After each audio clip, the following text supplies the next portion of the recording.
از اونجا نگاه کردم با یک توقع دمیده شده. یکم تا مثلا بودم دا گپ زدیم.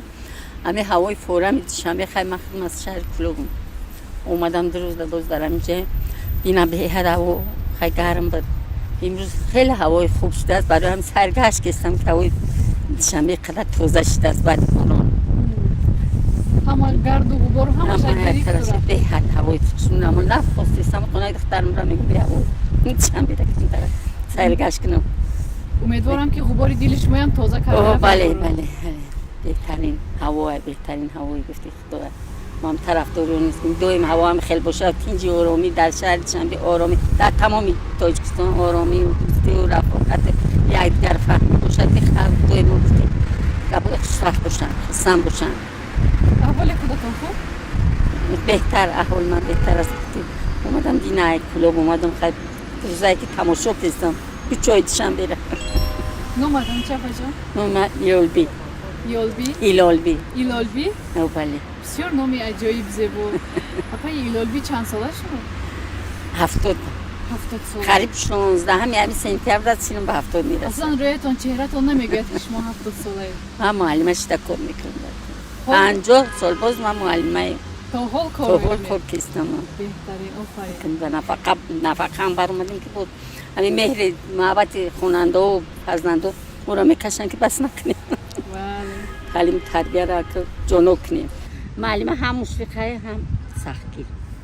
خیلی نکنیم از نسلی و بیرده باز سختگیر نشوی. نسل روز خیلی خوبن. او با سبب تربیه مستور اویلای تربیه معلم. اپا جون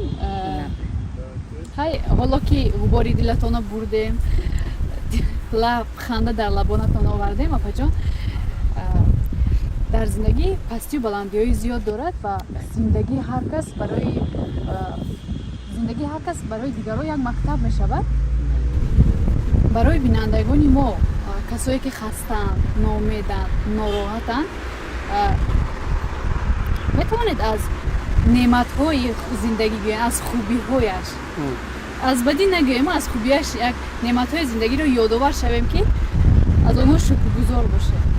خیلی همین را گفتنی است در جون که همین جناب عالی پیشوای ملت امام علی رحمان نسبت به خلقش اون بابا اون و آموزگاران نسبت به خلق وطن خود به حد غمخواری میکند. تمام نعمتایی که وابسته به خود هر یک که ما است. ما از مثال کار کنیم راحت کردن همین کار کرده البته راحت میبینید خوبی کردی خوبی میبینید تمام مثال خوشی‌ها را که همین با خلقش وابستگی داره به خلق هست میسرش کرده است. فقط این وقت ما وابسته است دیگهش به خود ما وابسته است که باید که حرکت کنیم که همین نعمت‌های خدا داده خیلی تمام چیه رزق روزی هوای خوب مثال عقل فراست بهترین چیز عقل است برای ثروت آدم. این عقل است. عقل داریم وقتی که عقل داریم ما همین با عقل کار کنیم همه خوشی میسر میگرده. بله. عقل را استفاده کردن ادب.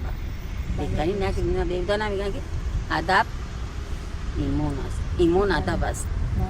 قرآن ادب است. وقتی که ادب داریم خوشرفتاری خوشگفتاری زبان خوب رفتار خوب گفتار خوب را که خدای تعالی عقل ما داده باید اینا ما با بسته وقتی ما.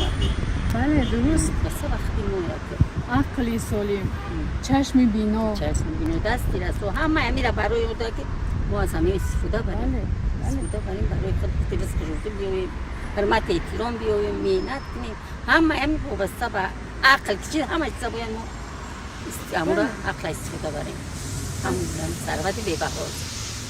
قدر اینای بیشتر نفرایی میدونن که از همینا محرومن قدر عقل و دست و پای روان و چشم بینه نفرایی که ندارن بیشتر قدرش میدونن.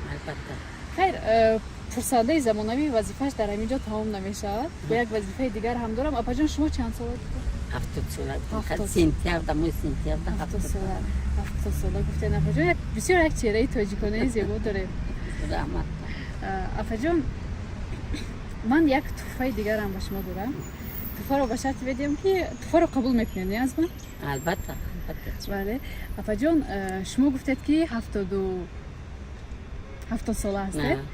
ما 70 ضرب 10 میکنیم میشود 700 و ҳосилашро ба шумо ба унвони тӯҳфа медем. Инҷо 700 сомонӣ.